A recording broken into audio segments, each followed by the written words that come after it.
We hear all the time how important having a long penultimate step is if you want to have good technique, maximize your 2-foot vertical, and ultimately perform at a high level and increase your ceiling.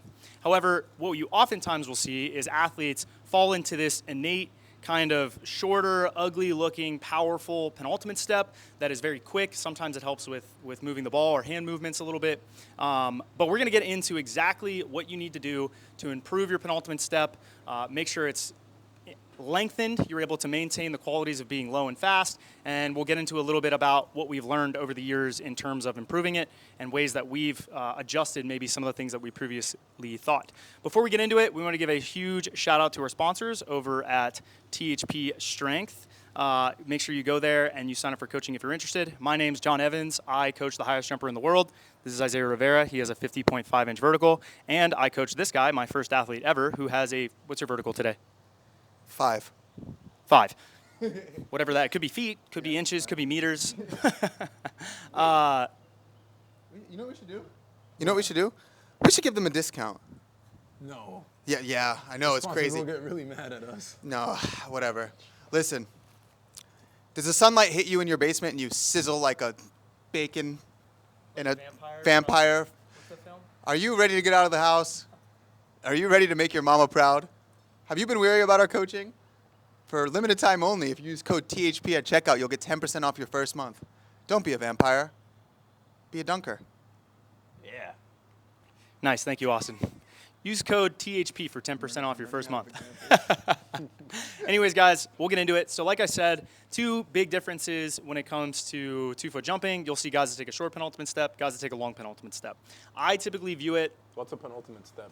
That's a good question, Isaiah. So the penultimate step is the step prior to the last 2 contacts in a 2-foot jump. So if the last 2 feet that touch the ground are your right, then your left, or in his case, left, then right, the step prior is going to be the penultimate step. Yeah. So stand on your penultimate step, Isaiah. So this step, and he pushes into the right foot hitting the ground and then the left. That is the penultimate step.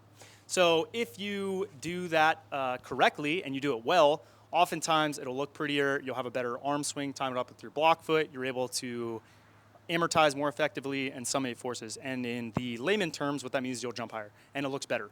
So what we've learned over the years, I think we previously thought that, there was, it wasn't, maybe back in the day, there wasn't even a thing. It wasn't even really coached. It was just kind of like jump and then try or do programs and then jump a little bit.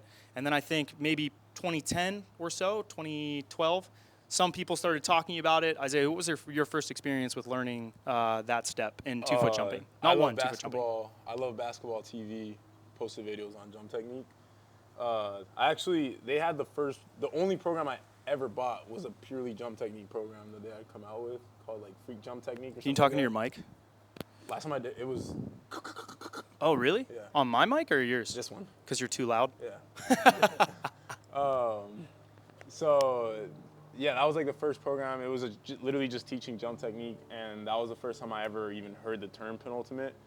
And I had traditionally a really short penultimate, started working on it that summer, and I remember the day that it clicked for me was the day I hit a windmill for the first time, and my vertical went up like 3-4 inches.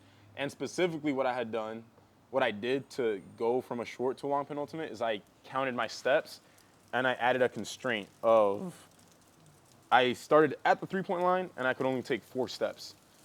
And as soon as I did that, it forced me to have a long penultimate. And another thing that I had to do is I forced myself to jump from the same spot that I normally jump from. A lot of times, athletes, when you add that, You mean from the penultimate step or the takeoff? The takeoff. Oh, okay. The takeoff spot. Because a lot of times when I tell athletes that, what they'll do is they still take a short penultimate and they end up having to jump really far out or do a distance dunk. But yeah, it was 3 constraints: start 3-point line, 4 steps, jump from right under the basketball hoop. And literally the first day I did that, increased my vertical 3 inches in 10 minutes probably, and hit my first windmill, and then never really looked back. I jumped from that same approach, counting steps for months. And then I think after 3-4 months, I added an extra half step. So instead of starting like this, I started like this. And then from there, I added a 5th step. and then I've jumped the exact same way ever since. Cool. Austin, what about you? Did you ever practice a 2-foot penultimate step or learn about it? What was your experience? Because yours is good.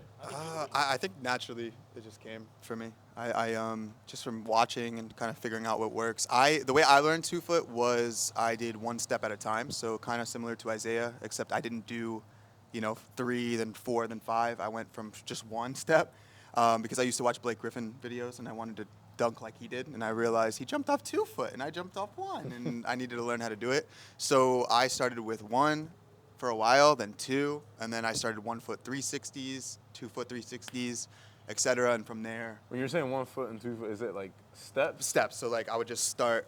I don't want to Also get like one step. Yeah, I would two be like steps, this. I'd be on a low rim with the ball and just dunk. Another thing is I try to emulate Blake Griffin, and I taught myself left right, so that was stupid because he's right left. And then I would, and then yeah, I did it wrong. I didn't know what I was doing. I was like 14, and then it was 2 steps. And then etc. And then that's kind of how I worked into it. And I think building it that slowly helped me develop a pretty decently long penultimate. But if you make me do right left, which I never practiced, right to short, terrible. I look like Your right left.